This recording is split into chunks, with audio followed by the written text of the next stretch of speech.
Bald eagles can fly by flapping continuously, but it takes a great deal of energy.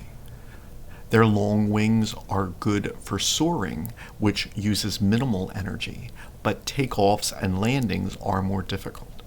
As eagles age, most learn to fly into the wind when they are landing so that they avoid overshooting their target. Juvenile birds have slightly longer wings and a slightly larger tail, which makes it a little easier for them to soar. Because soaring requires thermal updrafts, eagles can't soar on calm days and spend more time perching. During migration, bald eagles ride thermals upwards and then glide slowly down over several miles.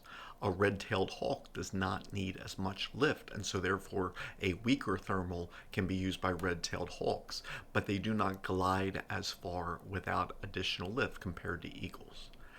When birds migrate, they may return to the same wintering area for multiple years, but some birds do not migrate and will stay in their breeding area year round. And for some birds, the availability of food sources, such as open water in northern regions which might not freeze in a warmer year, can influence their decision to migrate.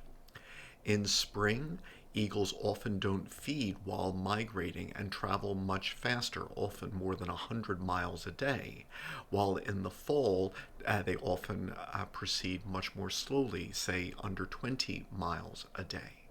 For immatures in their first year, but not for adults, wind direction influences the direction in which they migrate.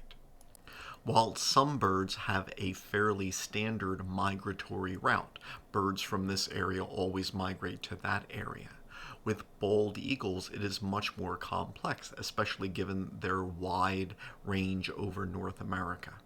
So while there may be some areas, such as Saskatchewan in Canada, where all birds will migrate southwards, uh, there are other areas where banded eagles will show that while they may mostly go in one direction, some individuals go in different directions.